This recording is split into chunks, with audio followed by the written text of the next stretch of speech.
We are here today to be at this pre-neg to learn a bit more on the ground as the first in our series of Inside Israel. And I want to start off by introducing member of Knesset, Gilad Kariv. Rabbi Gilad Kariv is an Israeli politician, religious leader, and lawyer, serving as the first non-Orthodox rabbi in the Knesset and number 3 in the Israeli Labor Party. Thank you. And if that is not enough, he has a long and distinguished career in public service, having previously served as the president and CEO of the Israel Movement for Reform and Progressive Judaism. He is also a recognized expert on issues relating to civil rights, social justice, religion, and state in the Israeli-Palestinian conflict. In his first term in the Knesset, Kariv served as the chair of the Constitution, Law, and Justice Committee, and over the last 2 years has dedicated himself to the battle on the Israeli democracy. He was one of the leading voices of the opposition against the judicial reform and stood among the Israeli protests from the very beginning. Member of Knesset, Kariv has a master's degree in law and in Jewish philosophy. He lives with his wife, Noah, and 3 children in the city of Givatayim. I believe you all know Rabbi Sarah Berman. And thank you. We look forward to learning from you. Thank you, Shira. All right, Gilad, welcome. Let me first ask you, it's the worst question to ask an Israeli and the first question every American asks. How are you doing? So almost Shabbat Shalom to all of you and good evening. Thank you for coming here in order to have this discussion. I'll start by thanking you, Rabbi, for the format of this event. After flying all night, the idea that I will give a presentation is not the smart way to move forward. Either I will not be able to say a decent sentence in English, or I will not be able to end the response. So I want to ask you to be an Israeli in showing me when is the time to move forward, okay? Thank you. Now, it's not a secret that the last 11 months in Israel are extremely challenging and difficult. I shared with Rabbi Marla that when I left the Israeli Reform movement in order to serve in the Knesset, I said to myself, well, I'm going to have great time. I don't need to deal with salaries. I don't need to deal with rabbis. I don't need to deal with lay leaders. And then I discovered that I chose a political career during quite intensive days because of domestic and internal challenges. And after October 7th, of course, the external threats that we face.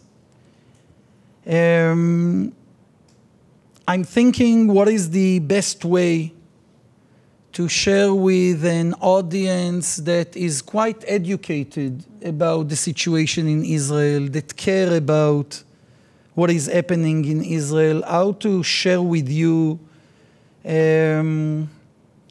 daily life in Israel in the last 11 months. And I will share with you 2 things. One is that recently I listed down all the things I bought to the shelter in our building. Now, I do not live in a southern community.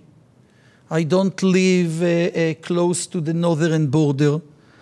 I'm not close to the West Bank. I live in central Israel, in one of the nicest suburbs of Tel Aviv. And my family spent thousands of new Israeli shekels in the last 11 months in order to place supply and equipment in our shelter. Now, it's not about the money. It's about raising 3 kids, 3 teenagers in Israel that see their parents pushing supply, food supply to the shelter, buying, water tanks, things that we never experienced, in Central Israel. And the other thing I want to share with you is that, as a rabbi, I'm in the business of sad life cycle events. In my 30 years of involvement in the Reform movement, I worked with many grieving families. As a congregational rabbi, as one of the leaders of the movement, I'm asking you to try to understand the meaning of attending more than 200 funerals in few months.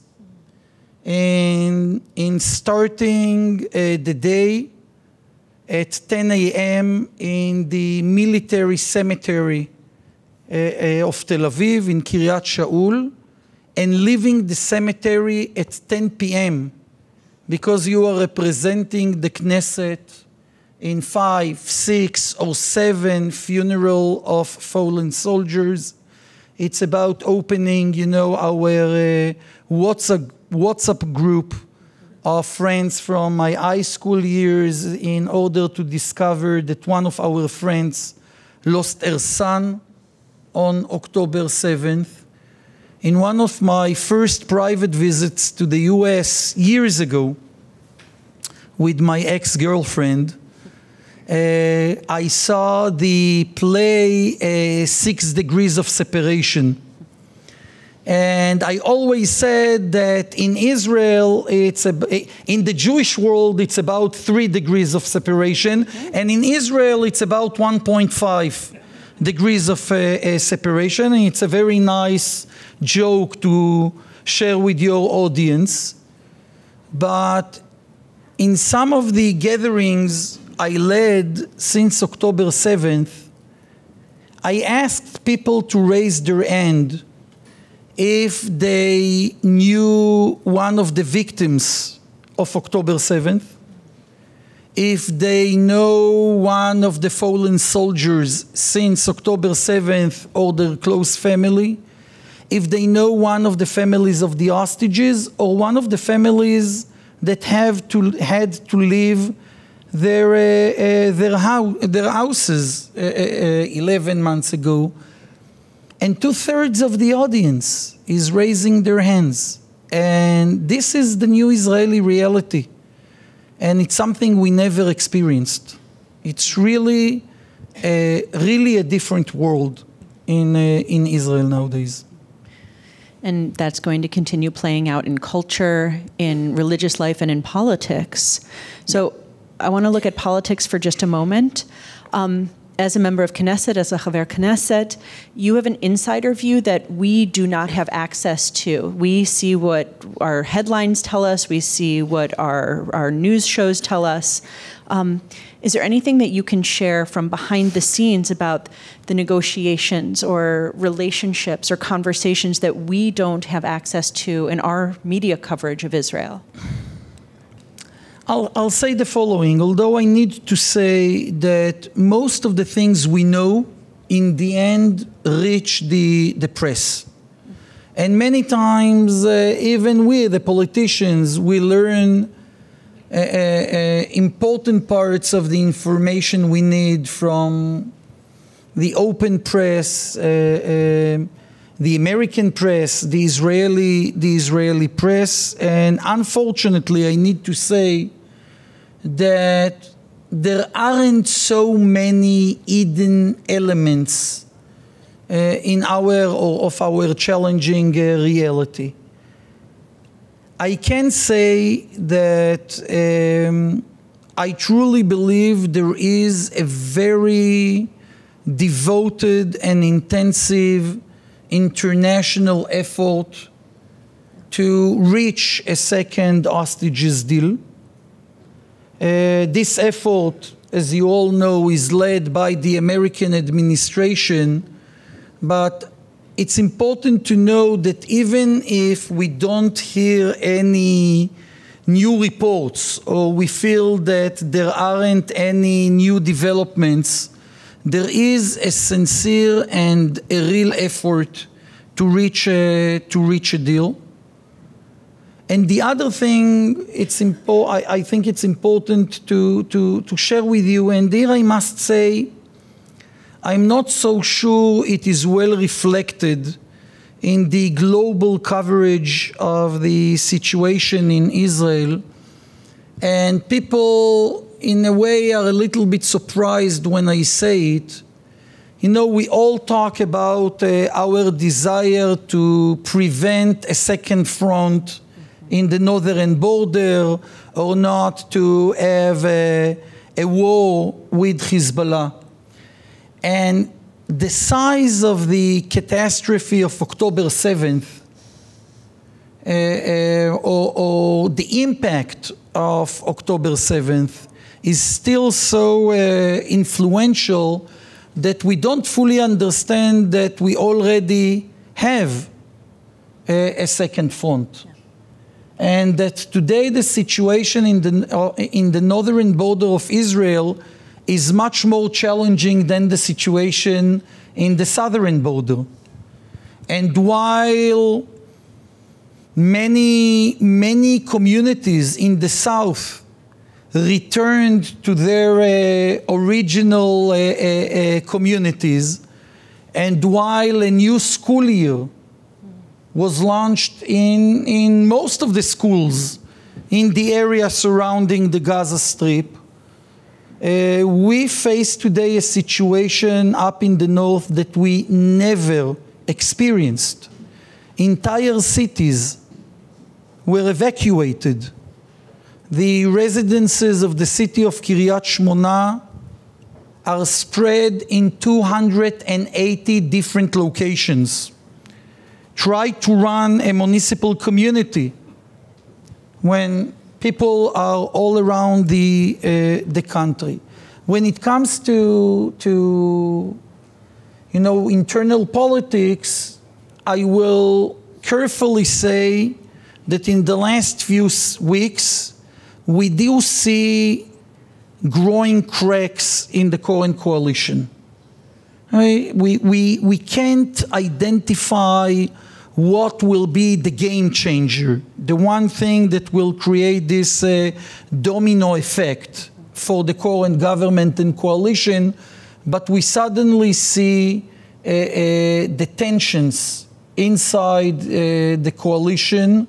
And I always say, and I will end with it because you're doing a good work in signaling to me, you're an excellent Israeli moderator. Usually, it's not about the opposition taking down the government. It's about the failure of the coalition. And we start to see some initial signs that they are losing their stability. So we know you in our community as a member of the opposition. You are not part of Prime Minister Netanyahu's coalition. Definitely not. And I'm nonpartisan, I won't clap, but I will do that. But you are also an active member of the protest movement, first against the judicial reforms that many saw as eroding democracy in the Jewish state, and now on behalf of the hostages and for a deal that will bring them home. So we know that you do this work. I want to know why you do this work. What motivates you to show up for your country in this way? So, first of all, when it comes to my personal motivation, it's the same motivation that led me after my military service to go to the HEC. It's the same motivation that led me to work with my friends to double and triple the number of Reform congregations in Israel, together with many good friends like Central Synagogue, the URJ, Arza, and many other, WRJ, Marla, I saw you, and many other good partners. It's really I'll start differently. Okay? I was born a few days after the 73 war, the Yom Kippur War. Now, it's true that the Yom Kippur War created a crisis, a major crisis, to the generation of my parents, because it came 6 years after the great victory of the Six-Day War. And this great victory gave the generation of my grandparents and my parents the feeling that Israel has the ability, the real ability, to win any challenge, military challenge. And it was a huge crisis that led also to major political shifts in Israel. I mean, a sea change. Definitely. It also led to positive things like the peace agreement with Egypt. People tend to forget that usually you reach peace agreements after wars. You don't just reach peace agreements. Usually you have a war and it leads to an understanding that you need to deal with the reality in a different way. But in spite of the victory of 67, the generation of my parents and the generation of my grandparents didn't see the existence of the state of Israel as a given thing. In a way, my generation is the first generation of native Israelis that grew up after 73 with this basic notion that the state of Israel exists. You know, when I was 6 years old, we had the peace agreement with Egypt, with our biggest enemy. And since then, all the military clashes between Israel and Lebanon and the Intifada, it was not about an existential threat to the state of Israel. October 7th changed it. And I think that for my generation and for the generation of our children, it is an important lesson that we really need to engage ourselves in protecting the state of Israel and also protecting its values and character. And this chronological sequence between the battle for Israel's democracy and then after October 7th, the battle before the hostages deal, the battle for responsible leadership, for leadership that understands its role to bring the people together and not to divide the Israeli society. This sequence creates a new era of social and political activism among liberal Israelis. And one of the things we need to do is to harvest this energy in the streets in order to create a sustainable and a long-term base for a liberal Israel or the Israeli democracy. Do you see that happening? Do you see that base being built? The answer is yes. Okay? The answer is yes. I think that even in international standards, the strength and the size of the democratic protest in Israel is a lesson that should be learned by many Western societies. Before October 7th, European politicians from Poland, from Hungary, came to Israel to sit with the leaders of the democratic protest in order to understand how do you do it. Right?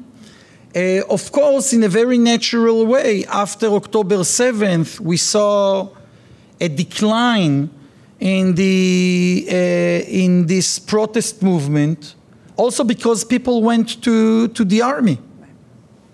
And because we were caught in defending our country.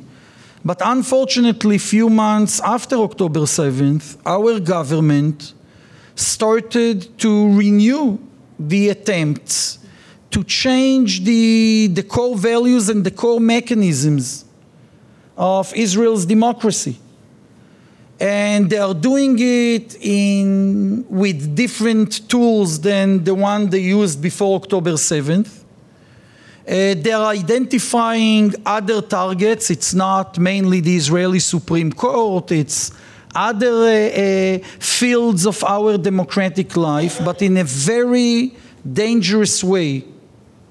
Some serious players in the current coalition are using this emergency situation in order to promote their domestic agenda.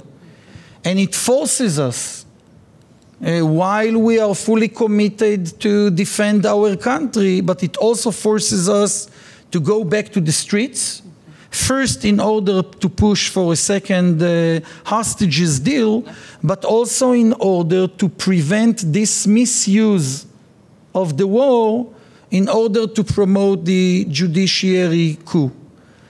The last thing I will say about it is, while we should celebrate the influence of the democratic protest and we should recognize it as a real source of hope, I think when we're being asked what is the main source for optimism today in the liberal democratic camp in Israel, the answer is not the political opposition. It is the people in the streets. But at the same time, we need to remember that the other side is also well organized, and that they prepared themselves and they built their cultural, political, and religious infrastructures in order to be able to meet this opportunity and to change the character of Israel's democracy. So it's a real battle over the soul of Israel. We've talked about Israel so far, and as a member of Knesset, that is your specialty. You are also someone who has revived the idea of the two-state solution as a pragmatic solution to what's going on. So let's talk for a moment about Palestinians. The two-state solution dropped out of headlines, it dropped out of favor for a number of years, but you are bringing it back. What makes you think that it needs to return, and what makes you think that it's possible at this time? So first, let's remember that this vision of a political process between Israel and the Palestinians that will end with a two-state solution, this idea in a way was removed from the table much before October 7th. In a way, one of the things that led in not in a direct way, but one of the circumstances that enabled this catastrophe is the fact that for the last 10 years, please remember it, for the last 10 years, there is no political dialogue between Jerusalem and Ramallah. The last time that there was a political dialogue was with Secretary Kerry and his initiative in 2014-2015. Netanyahu didn't meet Abu Mazen for more than a decade. Now, at the same time, there was a daily military security coordination between the IDF and even the Secret Service, the Shabak and the Mossad, with the security agencies of the Palestinian Authority. Meaning that our governments created a growing gap between the political level and the security level. More than that, the right-wing governments, mainly Netanyahu's government, worked in different ways in order to weaken the Palestinian Authority. Now, I'm definitely not a strong advocate of the Palestinian Authority. They learned nothing from the Zionist movement, how you build a pre-state in order to train yourself with the duties of sovereignty. Okay? And again, we can spend many hours talking about their failure. But we cannot avoid the fact that before October 7th, it was Netanyahu's transparent policy not to dialogue with the Palestinian Authority and to identify Hamas at the same time as an enemy, but also as the Palestinian force or player we need to deal with. And in a very crazy way, while we are fighting Hamas in Gaza, and we are fighting Hamas in Gaza, in the West Bank, we repeat this mistake. This government continues to weaken the Palestinian Authority, and Hamas and the pro-Iranian Palestinian forces are entering this vacuum. Now, I hate the fact that the PA government is paying the Palestinian prisoners and their families. Some of them are real evil terrorists. I hate the fact that they are doing it, and I think we need to be very strong in demanding them not to do it. But when we are holding billions of shekels that originally should have been delivered to the Palestinian Authority, and we harm their ability to pay the salaries of the policemen and the security people, we, again, in a way, we are strengthening the more radical Palestinian players. And that is why we need, in spite of all the difficulties, and again, I don't think the two-state solution is around the corner. I don't think that if today we invite Abu Mazen from Ramallah to come to Jerusalem, he is willing to sign a final agreement with Israel. The notion that we are forced to wait to a generational shift is not a false analysis. Yet, after 10 years of not having a political dialogue with the more moderate Palestinian players, we need to talk seriously how we initiate a new political process. And instead of saying two-state solution, let's talk in the coming months and years about the need to rebuild the political trust between the two communities. I don't know if you know, and I will promise you I will end with it.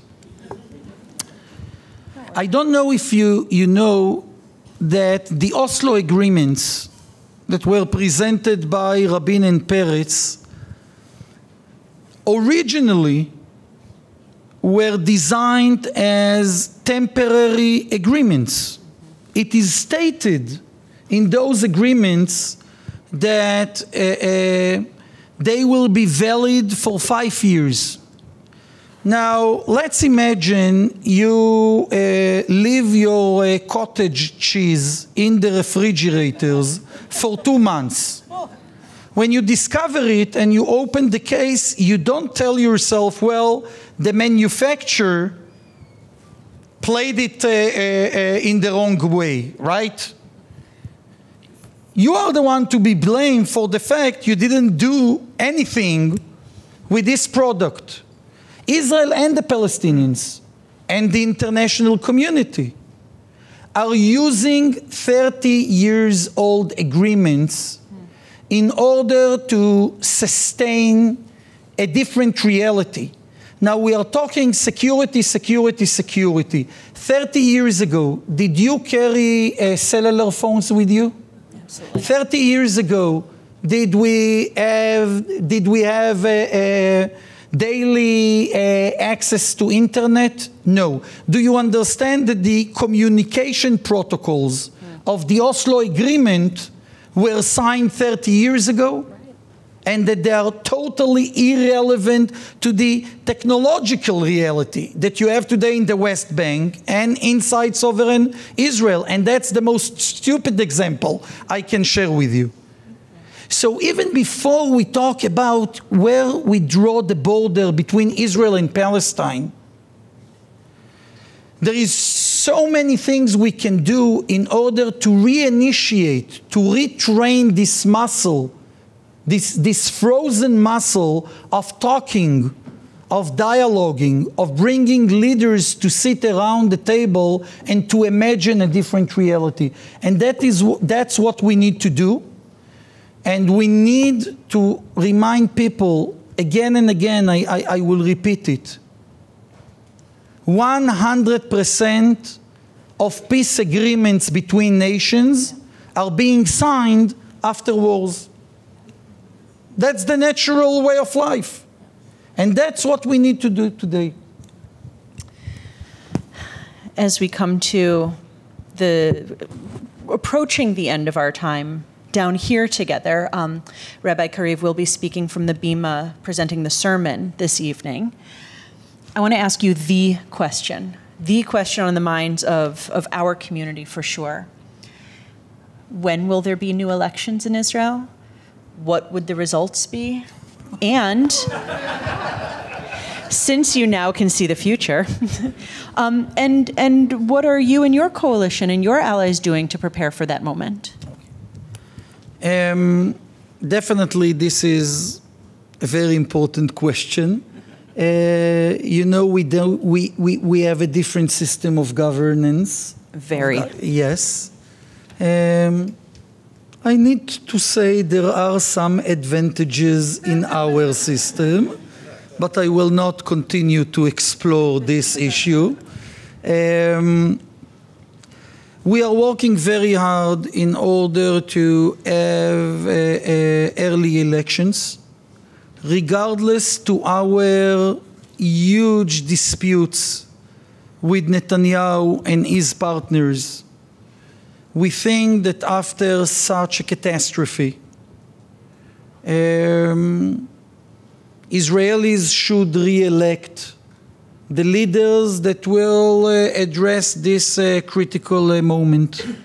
You know, and I mentioned the 1973 war. It lasted 19 days.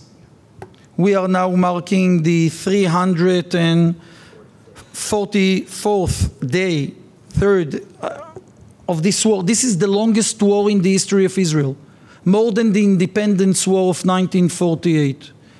And it's quite clear that it started with a huge failure of the IDF and the intelligence agencies, but also of our political leadership. Golda Meir won the elections in January 1974. She won the elections after the Yom Kippur War. But she resigned 4 months later because of the civil protest against her.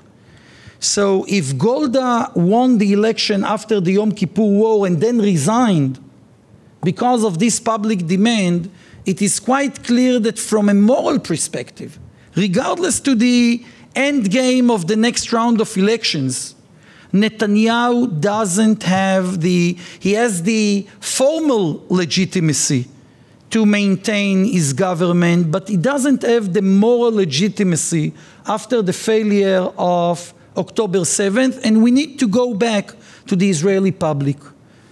Now, please keep in mind the following fact. Netanyahu didn't win the last elections, we lost them. We lost it. Why I'm saying it?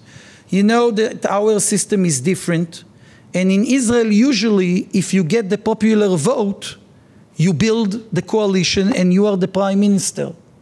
Netanyahu's coalition gained 48% of the votes. The anti-Netanyahu bloc gained 52%. But because of the threshold rules, that's the threshold rules, and because we didn't organize our camp in a sophisticated way, we wasted 250,000 votes. It's unbelievable. And my party, and I'm taking the responsibility, my party played a very negative role in this mistake, but by not building the alliance with the other left-wing party, Meretz. And I'm saying it because we need to learn from our mistakes. We cannot have an opposition that doesn't know how to work together. We need to minimize the number of lists in our camp that will run. We cannot allow ourselves anymore a situation that two parties are fighting for the same audience of voters. And the good thing I can share with you is that we are working quietly in order to make sure that we are not repeating those mistakes. As you know, many of you know, Labor and Meretz united and came together, and there is today only one Zionist left-wing party.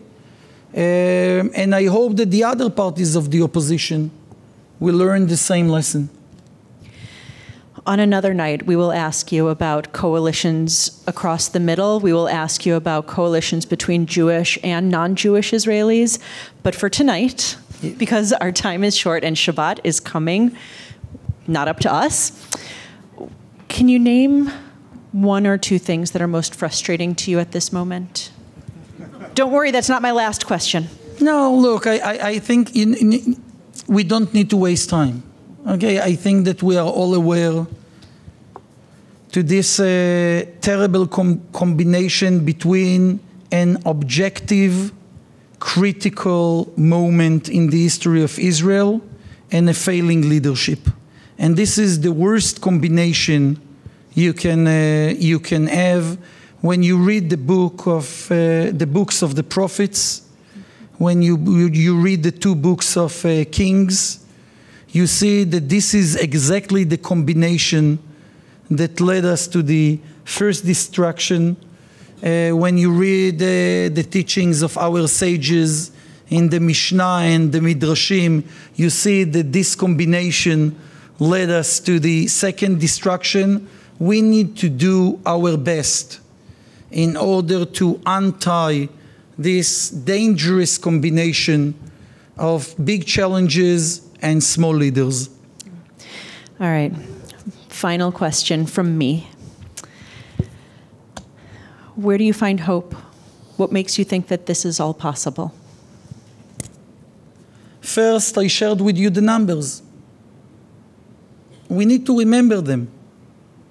After we failed to hold our government, still 52% of Israelis didn't want this ultra-right-wing, ultra-nationalist, ultra-Orthodox government after our failure.